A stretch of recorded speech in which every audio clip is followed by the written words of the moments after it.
Last week we brought you a story of a UTC graduate who took a unique type of senior photo. This week we bring you the full interview and students' reactions. I'm Spiesser-Smith. Your news starts now.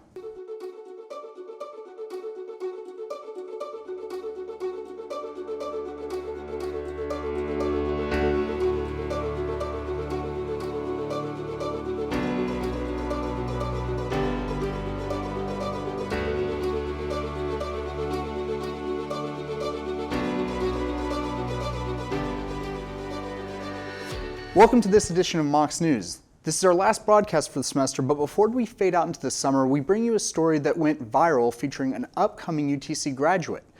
Our Abby Walker has the story. Thank you. Today we're talking about a graduation photo that was not your typical graduation photo. And today our Brenna Spencer is here to talk about more on this story.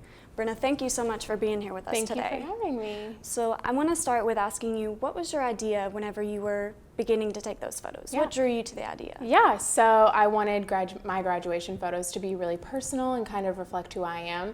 And I clearly love the Second Amendment and I'm very into conservative politics, so being passionate about those kind of inspired me to take the photos. And what has the reaction been like since you posted the photo? Yeah, at first the reaction was mostly positive because a lot of, my online followers were conservative, and so most of the reactions at first were very positive, and then gradually they got a little bit harsh and a little bit more backlash. But most of all, I would say a lot of them are mostly positive. When you posted it, did you think it would get this much attention? No, I did not. No, not at all. I thought that it would get a little bit of attention because it is, a more out there photo, but not to this degree, no. What has the support been like? Great. I have so many supportive friends on both sides, and then a lot of my family, everybody on social media mostly has been really, really supportive. They've been sending me sweet messages and telling me that I'm not alone. So yeah, it's been good. And of course you talked about there is the other side, Yeah. the backlash. What has that been like for you? I haven't necessarily read the comments on Twitter on the photo, but I do get sent them. So the backlash has been really intense. I've had people call the police on me. I've had a couple death threats. So mostly it's not terrible, but there are those people who give me backlash. Oh, wow. Do you think that there's been more support or more backlash for the photo? Definitely, I think more support, but that could be just because I'm looking at more of the support than the backlash. But I think it's probably pretty even. What has it been like around campus? Have you noticed any change? Like people notice, oh, you were in the photo. Yeah, people have noticed. I haven't been on campus too often. In fact, this is my second time on campus since. But yes, people have noticed the photo, and they've been really nice. I haven't gotten anything mean, so.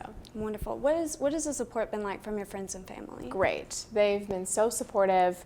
My parents drove down yesterday for one of my big interviews. Everybody's been great. Tell us more about the interviews that you're doing around town and on national news. Yeah, so I did Fox and Friends yesterday morning.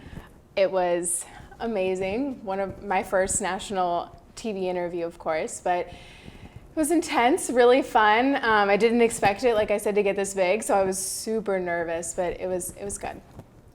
Good. And I have to ask, knowing what you do now, Yeah. if you could go back then, would you post the photo again? Yeah, absolutely. I want to be able to empower women who do support the Second Amendment, and I want to be a voice for those women. So yeah, absolutely, I don't regret it.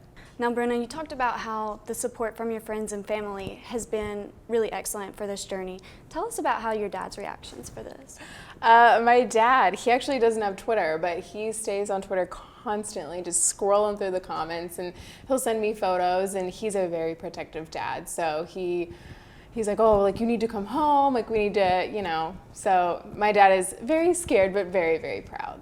Excellent. And so moving forward, do you think that this photo, this attention, this reaction, do you think that it'll affect your future employment?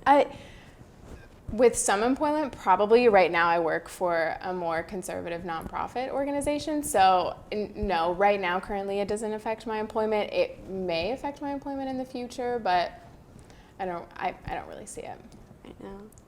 Well, thank you so much again. We Thank really you. appreciate it. Yeah. Mocs News also took to the campus this week to get the feedback on the viral photo, courtesy of our Brandon Robinson and Joseph Dykes. Have you seen this picture? Yeah, I have. Yes, I have. Okay. I've never seen that before until just this moment. Okay. Yes, I have. What are your thoughts on the photo? What are your thoughts on this picture? I really don't know how to feel about it. It's just kind of like a wow type of feel. Like there's no feeling. It's kind of weird because, like, okay, I am a gun owner, to be, perfectly honest, but like I am very legal with it. I have all of the necessary, all of my guns registered, and I have all of my, permits and whatnot. And I don't really agree with that personally. Mostly being Okay. Oh, yeah, I guess it kind of makes me wonder, like, what people might think of Chattanooga if this is their first impression, if they've, like, never really heard of us before. I mean, I'm indifferent to it. I wouldn't take a picture like that. But I also know Brenna. She's a nice person and a friend of mine. So, I think she got a lot of negative backlash. And I think she didn't deserve that. She has the right to believe what she believes. Special thanks to Brenna Spencer, who took the time to sit down with us this week. And what do you think? Feel free to comment on our website or social media accounts to continue the conversation. And that does it for this semester of Mocs News. Thank you for tuning in and joining us this semester. Remember, you can watch any past newscast or stay up to date with the latest news on our website, mocsnews.com. You can also watch our stories on our YouTube channel, and while you're there, make sure to subscribe and like our channel as well. And follow us on Facebook, Twitter, and Instagram. From all of us here at Mocs News, have a great summer, and we'll see you in the fall.